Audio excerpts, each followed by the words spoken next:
career guidance by industrial experts. 100% placement assured programs.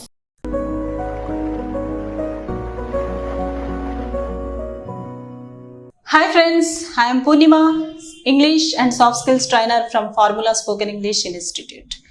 ఈరోజు English మాట్లాడటం గురించి, అలాగే ఇంగ్లీష్ మాట్లాడాలంటే మనకున్న భయాల గురించి, వాటిని ఎలా ఓవర్కమ్ చేసి మనం ఇంగ్లీష్ పర్ఫెక్ట్గా ఫ్లూయెంట్గా మాట్లాడొచ్చో కొన్ని టిప్స్ చెప్పాలనుకుంటున్నాను మీకు. మీరు రెడీగా ఉన్నారా నేర్చుకోవడానికి? అయితే చూద్దాం. అసలు మనం ఇంగ్లీష్ ఎందుకు మాట్లాడలేకపోతున్నామండి?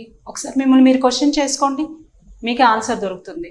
బట్ చాలామంది ఇవాళ చూస్తుంటే గ్రాడ్యుయేట్స్ కానివ్వండి, లేకపోతే ఎంప్లాయీస్ కానివ్వండి, లేకపోతే హౌస్ వైఫ్స్ కానివ్వండి, ఎవరైనా సరే ఇంగ్లీష్ అంటే అదొక పెద్ద భూతం, మాకు రాదు, మేము మాట్లాడలేము అనే భయాన్ని పెట్టుకొని ఉంటున్నారు. ముందు ఆ భయాన్ని వదిలేస్తే సగం ఇంగ్లీష్ వచ్చినట్లే. ఇంకొక క్వశ్చన్ వేస్తాను మీకు. అసలు రోజులో మనం ఇంగ్లీష్ ఎక్కువ మాట్లాడుతున్నామా, తెలుగు ఎక్కువ మాట్లాడుతున్నామా? ఒకసారి మిమ్మల్ని మీరు చెక్ చేసుకోండి. మార్నింగ్ లేచిన దగ్గర నుంచి నైట్ పడుకునే వరకు మనం ఎక్కువ శాతం ఇంగ్లీషే మాట్లాడతాం. మార్నింగ్ లేచాను, 6కి లేచాను, టీ తాగాను, కాఫీ తాగాను, ఇలా ప్రతి వర్డ్ కూడా మనం వాడుతుంది ఇంగ్లీషే కదా. మరి ఇంకా ఇంగ్లీష్ రాదని ఎందుకు అనుకుంటాం? ఆల్మోస్ట్ మన దగ్గర 50 to 60% ఇంగ్లీష్ ఉంది. మనం రోజువారీ జీవితంలో దాదాపు 50 నుంచి 60% వరకు ఇంగ్లీష్ వాడుతూనే ఉన్నాం. ఇక మిగతాది మనకి ఒక సిస్టమాటిక్ వేలో నేర్చుకోగలిగితే 100% ఇంగ్లీష్ పర్ఫెక్ట్గా మాట్లాడొచ్చు. అయితే ఎలాంటి టిప్స్ ఫాలో చేస్తే మనకి ఇంగ్లీష్ కరెక్ట్గా ఫ్లూయెంట్గా వస్తుంది, ఆ భయాన్ని కూడా మనం వదిలేసి పర్ఫెక్ట్గా మాట్లాడగలమో చూద్దాం. ఏంటి ఆ టిప్స్ అంటే, ఫస్ట్ ఇంగ్లీష్ స్పీకింగ్లోకి వచ్చినప్పుడు గ్రామర్ చాలా అవసరం అండి. తెలుగుకైనా ఇంగ్లీష్కైనా మరి ఏ లాంగ్వేజ్కైనా గ్రామర్ అనేది మనకు పర్ఫెక్ట్గా రావాలి. గ్రామర్ అంటే ఏం లేదు, రూల్స్ అండ్ రెగ్యులేషన్స్ ఫాలో చేయటం. ఆమె వచ్చాడు అనం కదా తెలుగులో, ఆమె వచ్చింది అంటాం, అదే గ్రామర్. అతను వచ్చింది అనం కదా, అతను వచ్చాడు అంటాం, అదే గ్రామర్. ఇక్కడ కూడా గ్రామర్లోకి వచ్చినప్పుడు పర్ఫెక్ట్గా ఎక్కడ ఎలా యూజ్ చేయాలి అనేది మనకు తెలియాలి. గ్రామర్ తెలియడం అంటే మనకి 10th క్లాస్ వరకే గ్రామర్ తెలిసిపోయింది, 10th క్లాస్లోనే మనం నేర్చేసుకున్నాం. కానీ దాన్ని యూజ్ చేస్తూ మాట్లాడటం అనేది ఇంతవరకు ప్రాక్టీస్ చేయాలి. మీకు విల్ అంటే తెలీదా? తెలుసు. షల్ అంటే తెలీదా? తెలుసు. వజ్ అంటే తెలుసు కదా, ఈజ్ అంటే తెలుసు కదా, ఇవన్నీ తెలుసు. కానీ ఎక్కడ ఎగ్జాక్ట్గా మాట్లాడాలి అనేది మనకు తెలియదు. వాటిని ఎక్కడ యూజ్ చేయాలి, according to tense, according to person మనం వర్బ్ని చేంజ్ చేయగలిగితే ఇంగ్లీష్ పర్ఫెక్ట్గా మిస్టేక్స్ లేకుండా మాట్లాడచ్చు. అదే గ్రామర్ యూసేజ్ అండి. గ్రామర్ని పర్ఫెక్ట్గా according to situation, according to person, tense మనం యూజ్ చేయటం నేర్చుకోవాలి. ఆ తర్వాత మనకి మోస్ట్ ఇంపార్టెంట్ వెకాబులరీ. వెకాబులరీ అంటే ఏం లేదండి, వర్డ్సే. ఎన్ని వర్డ్స్ కావాలి ఇంగ్లీష్లో మాట్లాడాలి అంటే కనీసం 3000 వర్డ్స్ కావాలి. ఆల్రెడీ మన దగ్గర 2000 వర్డ్స్ ఉన్నాయి. రోజువారీ మనం యూజ్ చేసేవన్నీ కూడా ఇంగ్లీష్లోనే వాడుతున్నాం, తెలుగులో వాడడం అనేది చాలా తక్కువ. సో ఆ వర్డ్స్ అన్నీ కనీసం ఒక 2000 ఉండవా? ఖచ్చితంగా ఉంటాయి. ఇంకొక 1000 వర్డ్స్ మీరు కొత్తగా నేర్చుకోవాల్సి ఉంటుంది. అవి కూడా మనం రోజువారీ చేసేవన్నీ, మనం వాడే వస్తువులు కావచ్చు, ఇలాంటివన్నీ వాటిని ఇంగ్లీష్లో ఏమంటారు? ఒకసారి మనకి గూగుల్ ఉంది కదా, అందరం ఫోన్స్ యూజ్ చేస్తూనే ఉంటాం. ఆ గూగుల్లో సెర్చ్ చేస్తే ప్రతి వర్డ్ మీనింగ్ వస్తుంది. అలాంటి మీనింగ్స్ ఒక 1000 మీరు నేర్చుకోవడానికి ట్రై చేయండి.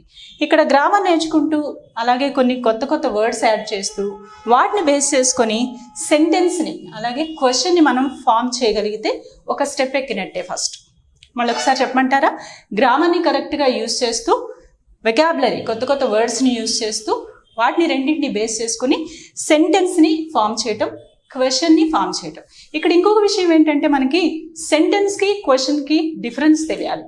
చాలామంది సెంటెన్స్నే క్వశ్చన్గా అడిగేస్తూ ఉంటారు. అది కాదండి. ఖచ్చితంగా సెంటెన్స్ అంటే ఏంటి, క్వశ్చన్ అంటే ఏంటి. ఐ హ్యావ్ పెన్ అంటాం. అలాగే నీ దగ్గర పెన్ ఉందా అన్నప్పుడు డూ యూ హ్యావ్ పెన్ అంటాం. అంటే ముందు డూ డూ వస్తుంది అనమాట. అంటే ఈ డిఫరెన్స్ తెలియకుండా యూ హ్యావ్ పెన్ అంటారు కొంతమంది. అది క్వశ్చనా? కాదు. మనం అడిగే విధానం క్వశ్చన్లా ఉంది కానీ అది క్వశ్చన్ కాదు. ఖచ్చితంగా దాని ముందు డూ పెడితేనే అది క్వశ్చన్ అవుతుంది. కాబట్టి క్వశ్చన్ అంటే ఏంటి, సెంటెన్స్ ఏంటి, డిఫరెన్స్ తెలియాలి, వాటిని యూజ్ చేయడం కూడా మనకు అర్థం కావాలి. ఈ స్టెప్స్ ఫాలో చేస్తూ సిస్టమాటిక్గా మనం ప్రాక్టీస్ చేయగలిగితే, సిస్టమాటిక్ ప్రాక్టీస్ అంటే ఏంటో తెలుసా? మళ్ళీ క్వశ్చన్ని క్వశ్చన్లా ఆడటం, ఆన్సర్ని ఆన్సర్లా చెప్పడం, ఇది సిస్టమాటిక్ ప్రాక్టీస్ అంటారు. అదేవిధంగా ఆ క్వశ్చన్ని ప్రొలాంగ్ చేసుకుంటూ వెళ్ళడం. ఒక క్వశ్చన్ వేసి ఒక ఆన్సర్ దగ్గర ఆగిపోతే మనం ఎక్కువసేపు మాట్లాడలేము. అదే ఇంకా ప్రొలాంగ్ చేస్తూ రిలేటెడ్ క్వశ్చన్స్ వేయగలిగాం అనుకోండి. Do you have pen? Yes, I have pen. Which pen do you have? I have a Parker pen. అంటే ఇలా 1 by 1 క్వశ్చన్స్ మనం ప్రొలాంగ్ చేసుకుంటూ దాన్ని ముందుకు తీసుకెళ్ళగలిగితే అదే కాన్వర్సేషన్ అవుతుంది. ఈ స్టెప్స్ మనం సింపుల్గా ఫాలో చేస్తూ మన ఎదుటి ఎవరైతే ఉన్నారో వాళ్ళతో మాట్లాడటం ప్రాక్టీస్ చేయటం ఇంట్లోనే మొదలైంది, ఈజీగా ఇంగ్లీష్ వస్తుంది. కాన్వర్జేషన్ ఎలా చేయాలి అనుకుంటున్నారా? మాట్లాడాలి అంటే ఒక క్వశ్చన్ ఒక ఆన్సర్తో సరిపోదు, దాన్ని మనం ప్రొలాంగ్ చేయటం తెలియాలి. తెలుగులో చూడండి, ఎక్కడికి వెళ్ళావు, ఎప్పుడు వెళ్ళావు, ఎందుకు వెళ్ళావు, ఎవరితో వెళ్ళావు, ఇన్ని క్వశ్చన్స్ వేస్తాం. నిన్న నేను సినిమాకి వెళ్ళాను అని ఎవరన్నా అంటే, అవునా, ఏ సినిమాకి వెళ్ళావు, ఎవరితో కలిసి వెళ్ళావు, ఏ థియేటర్కి వెళ్ళావు, సినిమా ఎలా ఉంది, ఇన్ని క్వశ్చన్స్ వేయకుండా ఉండం కదా మనం. అలాగే ఇంగ్లీష్లో కూడా ట్రై చేయండి. చూద్దామా కాన్వర్జేషన్ ఎలా చేయాలో, లేకపోతే క్వశ్చన్స్ అండ్ ఆన్సర్స్ ఎలా ప్రొలాంగ్ చేసుకోవాలో చూద్దాం. హ్యావ్ అనేది మీకు తెలుసు కదా, హ్యావ్ అంటే ఏంటండి? కలిగి ఉండడం. ఒక చిన్న కాన్వర్జేషన్ హ్యావ్ మీద. ఒకవేళ మీరు ఎవరికన్నా నీకు కారు ఉందా అని అడగాలంటే, ఇవాళ జనరల్ క్వశ్చన్ కదా, నీకు మొబైల్ ఉందా, నీకు కారు ఉందా, నీకు బైక్ ఉందా, ఇలా అడుగుతూ ఉంటాం. So do you have car, do అనేది ముందుకు వస్తే క్వశ్చన్ అయిపోయింది. ఇదే డూ తీసేస్తే యూ హ్యావ్ కార్ అంటే నీకు కారు ఉంది అని మనం చెప్పినట్టు. ఇది స్టేట్మెంట్ అవుతుంది, మనమే చెప్తున్నాం నీకు కారు ఉంది. అదే దాని ముందు డూ పెడితే ఏమైందండి? క్వశ్చన్ అయిపోయింది. Do you have car? Yes. Car ఏం ఆన్సర్ వస్తుంది ఇక్కడ? Yes, I have a car. Next question ఏమడుగుతాం? జనరల్గా తెలుగులో అయితే ఏమడుగుతాం? ఏ కార్ ఉంది నీకు అంటాం కదా. అలాగే which car do you have, ఏం యాడ్ చేస్తున్నాం? క్వశ్చన్ వర్డ్స్ యాడ్ చేస్తున్నాం. క్వశ్చన్ వర్డ్స్ అంటే what, when, why, which, how, how many, how long, ఇలాంటివన్నీ కూడా క్వశ్చన్ వర్డ్స్.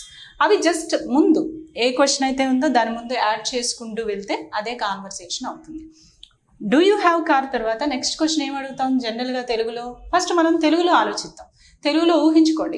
ఇది అడుగుతా కదా, నెక్స్ట్ దాన్ని ఇంగ్లీష్లో ట్రై చేయండి. అంటే which car do you have? I have a Swift car. Next question ఏమడుగుతావు? అవునా, ఏ కలర్ కార్ ఉంది? ఎస్, అక్కడికే వద్దాం. Which colour car do you have? ఏం అడుగుతున్నావు? ఐ హ్యావ్ ఏ, ఆన్సర్ ఏమని చెప్తాం? I have a red colour car, లేదా I have a black colour car. Next ఎన్ని కార్లు ఉన్నాయి నీకు? అదొకటేనా, ఇంకా ఎక్కువ ఉన్నాయా? సో అడగొచ్చు కదా ఆ క్వశ్చన్ కూడా. So how many cars do you have? ఎన్ని కార్లు ఉన్నాయి? ఒకటే ఉంది. I have only one car. అయితే నీకు బైక్ లేదా? తెలుగులో ఇలా అడుగుతాం కదా, ఇంగ్లీష్లో ఏం అడగాలి? డూ బదులు క్వశ్చన్లోనే నెగిటివ్ తీసుకొచ్చి don't you have bike? I don't have bike, లేదా ఐ హ్యావ్ బైక్ ఆల్సో. ఇదే కాన్వర్జేషన్. దీన్ని ఇంకా ప్రొలాంగ్ చేసుకోవచ్చు కదా, నీకు ఇంకా బైక్ ఎందుకు లేదు? Why don't you have bike? So ఇలా మనం వన్ క్వశ్చన్ తర్వాత ఇంకొక క్వశ్చన్ని ప్రొలాంగ్ చేసుకుంటూ వెళ్ళగలిగితే కాన్వర్జేషన్ ఈజీ అవుతుంది. ఈరోజు మీరు ఇంట్లో ఎవరితో ఉన్నారో వాళ్ళతో ఒకసారి ఇదే కాన్వర్జేషన్ ట్రై చేయండి. ఇంకా కొన్ని కొత్తగా క్వశ్చన్స్ యాడ్ చేస్తూ కొత్తగా ఆన్సర్స్ చేస్తూ చేయగలుగుతారు. సో మళ్ళీ ఒకసారి చూడండి, ఈ క్వశ్చన్ వర్డ్స్ని యాడ్ చేస్తూ మనం క్వశ్చన్ అండ్ ఆన్సర్ని ప్రొలాంగ్ చేసుకోగలిగితే కాన్వర్జేషన్ అనేది ఈజీగా వస్తుంది. మీరు ఇంగ్లీష్లో మాట్లాడాలి అనుకునే ప్రతి వర్డ్ని ముందు, ప్రతి సెంటెన్స్ని ముందు తెలుగులో ఊహించుకోండి. ఏం క్వశ్చన్, ఇదైతే నేను ఏ క్వశ్చన్ వేస్తాను, అదే క్వశ్చన్ మళ్ళీ మనం ఇంగ్లీష్లో ఎలా ట్రాన్స్లేట్ చేసుకోవాలి. గ్రామటికల్ మిస్టేక్స్ లేకుండా ముందు స్టేట్మెంట్ని అలాగే క్వశ్చన్ని కూడా ఫ్రేమ్ చేసుకొని దాన్ని మనం ప్రాక్టీస్లో పెట్టగలిగితే ఇంగ్లీష్ మాట్లాడటం చాలా ఈజీగా ఉంటుందండి. ఇప్పుడు ఇది చూస్తుంటే మీకు కష్టంగా అనిపిస్తుందా అండి? ఇంగ్లీష్ కాన్వర్జేషన్ చేయడం కష్టం అనిపించిందా? లేదు, చాలా ఈజీ. నిజం చెప్పాలంటే తెలుగు కంటే ఈజీ. కాకపోతే తెలుగు మనం చిన్నప్పటి నుంచి నేర్చుకున్నాం, అది మదర్ టంగ్ కాబట్టి అది ఈజీగా అనిపించింది. కానీ తెలుగు కంటే ఇంగ్లీష్ చాలా చాలా ఈజీగా వస్తుంది. ఇప్పుడు మీరు ఇది ఫ్రేమ్ చేయటం ఎంత ఈజీగా ఉందో ఇంకో కాన్వర్జేషన్ చేయటం కూడా అంతే ఈజీ. మీరు ఏమీ భయపడకుండా ఈరోజే ఇదే హ్యావ్ని ఉపయోగిస్తూ ఇంకొక క్వశ్చన్ని, ఇంకొక ఆన్సర్ అంటే ఒక కాన్వర్జేషన్ ఫ్రేమ్ చేయడానికి ట్రై చేయండి. అలాగే మీ ఇంట్లో ఎవరున్నా సరే సిగ్గుపడకుండా, భయపడకుండా వాళ్ళని కూడా కూర్చోబెట్టి వాళ్ళతో కాన్వర్జేషన్ చేయడానికి ప్రయత్నించండి. ఖచ్చితంగా మీకు ఇంగ్లీష్ చాలా ఫ్లూయెంట్గా వస్తుంది. ఇంకా ఇంగ్లీష్ గురించి టిప్స్, ఎలా మాట్లాడాలో వాటి గురించిన వివరాలు తెలుసుకోవాలనుకుంటే నెక్స్ట్ వీడియో ఖచ్చితంగా చూడండి.